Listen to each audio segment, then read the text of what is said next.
बिस्मिल्लाहिर्रहमानिर्रहीम dear students, मैं उम्मीद करता हूँ आप सब लोग खैरियत से होंगे। Today we are going to start our next lecture and that is regarding to the according to the basics of electronic circuits.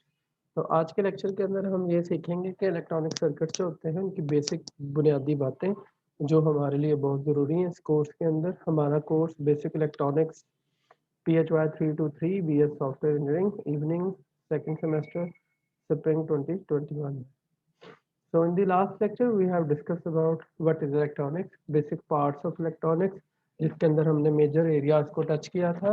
For example electrical sources क्या होते हैं, फिर हमने इलेक्ट्रॉनिक मटेरियल्स की बात की थी, फिर हमने इलेक्ट्रॉनिक कंपोनेंट्स की बात की थी, और फिर उसके बाद हमने current need of society, vacuum technology, solid state technology और इन सारी चीज़ों पे पर डिस्कशन की थी। Today we are going to discuss about the what is electronic circuit. तो आज हम ये सीखेंगे, पढ़ेंगे कि इलेक्ट्रॉनिक सर्किट किसको कहा जाता है, और फिर इसके साथ हम concept of video voltage and current के ऊपर बात करेंगे। फिर हम ओम्स लॉ के ऊपर डिस्कशन करेंगे और उससे रिलेटेड एक दो प्रॉब्लम्स को डील करेंगे। फिर at the end we will discuss about the circuit combination, how many times we can combine circuits, series combination, parallel combination and all these things. So let's start with what is electronic circuit. So electronic circuit हमारे पास क्या होता है अभी, आइए उसके ऊपर बात करते हैं। So electronic circuit is basically the circuit we can define that a path for the electrons to flow in. तो सर्किट जो होता है वो बेसिकली एक पाथ होता है इलेक्ट्रॉन्स के लिए, जो कि उसी में ही इलेक्ट्रॉन फ्लो करेंगे। So as you can see here we have a path different circuits and we have two types of the flow of current. तो अगर आपके पास जो है कन्वेंशनल करंट फ्लो देखा जाए तो वो पॉजिटिव से नेगेटिव की तरफ होता है, जबकि आपके पास जो है अगर इलेक्ट्रॉनिक करंट को देखा जाए तो वो नेगेटिव से पॉजिटिव की तरफ रखा जाता है। तो उस हवाले से आपके पास जो है ये दो तरह के करंट्स अवेलेबल होते हैं। एज यू कैन सी है this is from positive to negative here and electronic current is basically opposite to each other. ये आपके पास क्या होता है, नेगेटिव से पॉजिटिव की तरफ होता है। इसमें हम सपोज करते हैं कि वी हैव पॉजिटिव चार्जेस और वो जो कि फ्लो करते होते हैं पॉजिटिव से नेगेटिव, जबकि इसमें हम तसव्वुर करते हैं कि वी हैव नेगेटिव चार्जेस और ये नेगेटिव चार्जेस जो है वो फ्लो करेंगे in the form of electrons, और ये इस तरह से मूव करते हैं नेगेटिव से पॉजिटिव की तरफ। सो किसी भी सर्किट के हवाले से अगर देखा जाए तो we have almost 5 components for this. जैसा कि आप इस सिंपल सर्किट में देख सकते हैं, सबसे पहले आपको पावर सोर्स चाहिए। तो पावर सोर्स जो है वो सिस्टम के अंदर पावर डिलीवर करता है, और इससे रिलेटेड जो है वो लोड जो है वो हिस्सा होता है जो कि इस पावर को कंज्यूम करते हैं। तो याद रखिएगा एक सर्किट में दो बुनियादी पार्ट होते हैं कि जिससे पावर आ रही है और जिधर खर्च हो रही है, ये लोड कहलाता है। तो पावर सोर्स जो है वो बैटरी के तौर पे इस्तेमाल हो सकता है, और जो लोड है वो आपके पास जो है उसके मुताबिक ये लोड की फॉर्म में इस्तेमाल किया जा सकता है। कंट्रोल ऑप्शन जो है अगर वो देखे जाए तो कंट्रोल जो है आपके पास उस हवाले से आपके पास होगा ऑप्शनल है, और इसी तरह इंडिकेटर जो है कंट्रोल, फॉर एग्जांपल स्विचेस की बात की जाएगी, इंडिकेटर जो है वो ऑप्शनल भी होती है बात, और उस हवाले से जो है उस हवाले से उस वाले से कंट्रोल ऑप्शनल जो है वो आपके पास स्विचेस के तौर पे काम करते हैं, जबकि इंडिकेटर जो है फॉर एग्जांपल लाइट बल्ब ये सारा कुछ है वो आपके पास क्या होते हैं, ऑप्शन की फॉर्म में देखे जाते हैं। तो आइए ज़रा देखें पावर सोर्सेज क्या है। Power sources basically the battery and generators होते हैं। लोड क्या होता है, load is where is the power is used. Lamp, speaker, motor, ये सारा कुछ आपके पास क्या है, ये लोड्स कहलाते हैं। कंडक्शन पाथ जो है, जो कि वायर्स हैं वो कंडक्शन पाथ कहलाती हैं। कंट्रोल्स क्या होते हैं, स्विचेस, नॉब्स, ये सारा कुछ आपके पास क्या है, कंट्रोल्स की फॉर्म में रखा जा सकता है। And in the same way indicator जो होते हैं वो वो आपके पास सिस्टम के ऑन या ऑफ होने का बताते हैं। वो मीटर की फॉर्म में भी हो सकते हैं, फ्लैश लाइट की फॉर्म में भी हो सकते हैं, और बजर्स की फॉर्म में भी हो सकते हैं। तो उस हवाले से ये काम भी किया जा सकता है। तो किसी भी सर्किट के अंदर ये 5 बुनियादी चीज़ें होना ज़रूरी होती हैं, और ये इसमें एक आध कोई चीज़ कम ज़्यादा भी हो जाए तो उसके मुताबिक हम चीज़ों को मैनेज कर सकते हैं। तो सबसे इम्पोर्टेंट चीज़ जो है वो ये है कि हमें पता होना चाहिए कि वोल्टेज और करंट क्या है और किस तरह से काम करते हैं। So the flow of current is like flow of water. तो अमूमी तौर पे हम ये समझते हैं कि जब हम सर्किट में करंट के फ्लो की बात करते हैं तो वो वैसा ही है जैसे फ्लो ऑफ वाटर की बात कर रहे हैं। इसमें बैटरी की तरफ से जो वोल्टेज जो होते हैं वो प्रेशर का काम कर रहे होते हैं, जो कि चार्जेस के ऊपर प्रेशर को अप्लाई करते हैं, जिसकी वजह से वो मूव कर रहे या फ्लो करते हैं। और जो है प्रेशर जो है actually this is the causes of flow. तो उस वाले से करंट जो है वो बेसिकली फ्लो का काम कर रहा होता है, और ये कॉज है जो जिसकी वजह से आपके पास करंट फ्लो होता है। तो the relation between pressure and the flow is set by the obstacle. तो जब ये प्रेशर और इस फ्लो के दरमियान ऑब्स्टेकल आ जाते हैं तो इसको हम रेजिस्टेंस बोलते हैं, और रेजिस्टेंस का flow. For the flow to do useful work power both pressure and flow must be present. तो किसी यूजफुल वर्क के लिए ज़रूरी है कि आपके पास प्रेशर और फ्लो दोनों होना चाहिए, जिसे हम पावर कहते हैं। इसको समझने के लिए हमने एक वाटर मॉडल लिया हुआ है, जिसको हाइड्रो इलेक्ट्रिक डैम मॉडल भी कहा जा सकता है। इसके अंदर पानी का रेजरवायर है, वो जैसे-जैसे अपनी हाइट बढ़ जाती है, ज़्यादा रेजरवायर पानी इकट्ठा होगा, वैसे-वैसे वो पानी को स्टोर कर लेंगे। उसके बाद ये वाटर जो है वो फ्लो करता है, और ये जो वाटर फ्लो करेगा तो फ्लो की वजह से ये प्रेशर डिफरेंस की वजह से फ्लो करता है। फिर इसके बाद ये वाटर जो है वो फ्लो करते हुए टरबाइन की तरफ जाता है, तो वहाँ पे प्रेशर और फ्लो दोनों ही हैं, तो इसकी वजह से हमें यूज़फुल वर्क करना पड़ रहा है, और इस तरह से ये हम इसको यूटिलाइज़ करते हैं। फिर ये वाटर जो है वो दोबारा से रिजर्वायर में आएगा, और उसके बाद ये कंडीशन जो है सिलसिला जो है वो चलता जाएगा। तो इस हवाले से इसी तरह से आप वोल्टेज को डिफाइन कर सकते हैं। Voltage is basically the you can say the electric force और pressure that causes current to flow in a circuit. तो इसकी एग्जांपल जो है ये सबसे पहले वोल्टेज का कॉन्सेप्ट काउंट अलेक्जेंड्रो वोल्टा ने किया था। इसने सबसे पहली बैटरी बनाई थी, और वोल्टा के नाम से, तो इसलिए इसको वोल्ट्स में मेजर किया जाता है। और इसको समझने के लिए आप इस पिस्टन का सहारा ले सकते हैं, कि आप देख सकते हैं कि इस पिस्टन की जो पोजीशन है वो बता रही है कि लो वोल्टेज कौन सा है और हाई वोल्टेज। जब आप पिस्टन की लेंथ या एरिया ज़्यादा करते हैं तो ऑब्वियसली प्रेशर थोड़ा हो जाता है, तो ये आपके पास क्या है, लो वोल्टेजेस है। जबकि जैसे ही आप इस पिस्टन की वैल्यू को ज़्यादा प्रेशर के साथ लेके मूव करते हैं और प्लस वाले हिस्से पे होते हैं, तो यहाँ पे प्रेशर ज़्यादा है, और यहाँ पे पोटेंशियल भी क्या होगा, ज़्यादा रखा जाएगा। तो इस हवाले से आप इस वोल्टेज को एज़ अ प्रेशर के तौर पे डील कर सकते हैं। बट ये मैं बताता चलूँ कि ये जो है वोल्टेज की डेफिनेशन है, it's basically not the you can say accurate definition. This is basically for the phenomenological definition. किसी फिनोमेना को समझने के लिए हम अगर किसी चीज़ को तसव्वुर करते हैं कि वो ऐसी है, तो बेसिकली हम उससे इसको डिफाइन करते हैं। हालांकि वोल्ट्स जो होते हैं या वोल्टेजेस क्या होते हैं, work done on unit positive charge to take it from one point to another point. तो उस हवाले से हम इसको पोटेंशियल डिफरेंस या फिर वोल्टेजेस का नाम देते हैं। तो ये एक्चुअल डेफिनेशन है जो फिजिक्स के हवाले से की जाती है। तो हालाँकि अगर आप इसको सिर्फ़ इलेक्ट्रॉनिक्स और एज़ अ माइनर सब्जेक्ट के तौर पे देखें, तो तब आप इसको जस्ट प्रेशर डिफरेंस स्कीम कह सकते हैं, जिसके तहत चार्जेज़ जो हैं वो फ्लो करते हैं।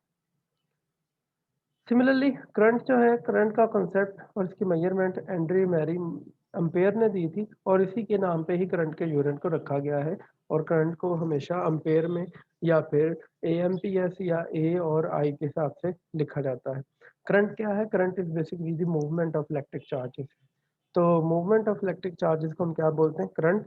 The flow of electron through the electronic circuit is called the current. तो इस हिसाब से in our analogy current would be the flow of water moving through the tube. जैसे एक वाटर एनालॉजी को देखा जाए, तो करंट क्या है? करंट वैसे ही वो बहता पानी है जिस जो कि किसी भी ट्यूब में से फ्लो करता है। In the same way wires में फ्लो होने वाला जो करंट होगा, it will be just like the same as the flow of water. So current is measured in amperes, or current is defined to flow from positive to negative if you have the conventional current. अगर आपके पास electronic current होगा, तो वो suppose किया जाएगा कि वो negative से पॉजिटिव की तरफ फ्लो करता है।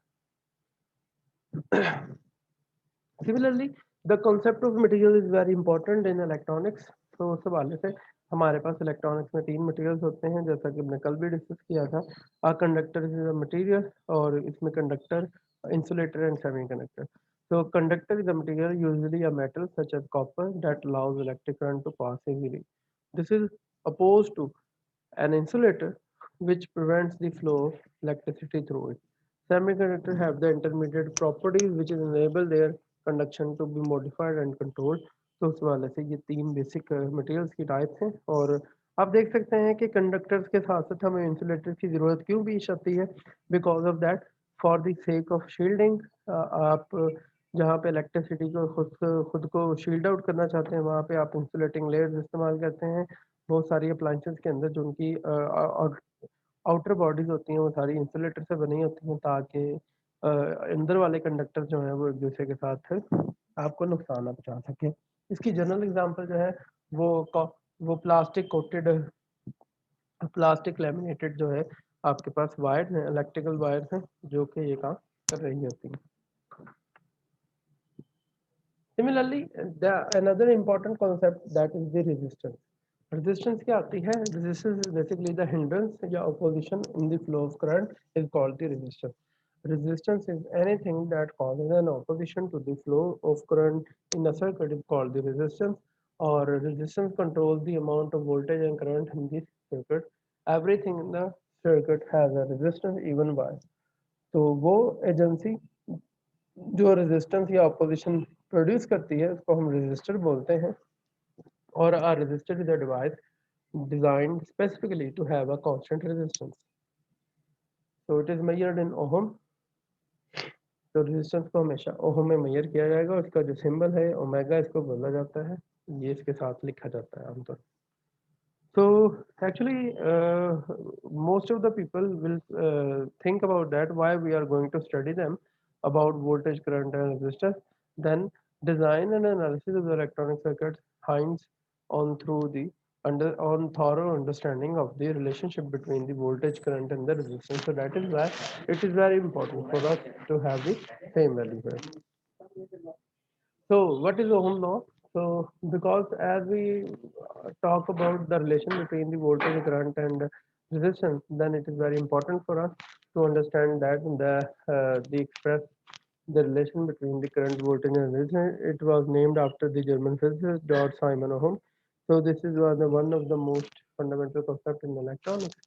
So according to the Ohm law, we have the mathematical forms which deal with the quantification of voltage current and the resistor.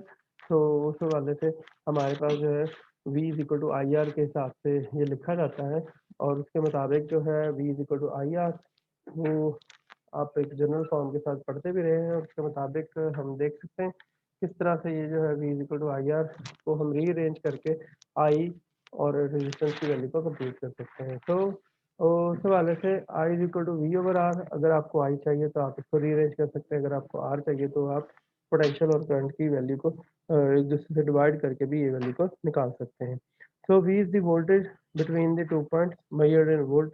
I is the current flowing through a path whose points measured in ampere and R is the resistance of the path. So overall voltage का जो value होगी it will be equal to the volt ampere times ohm.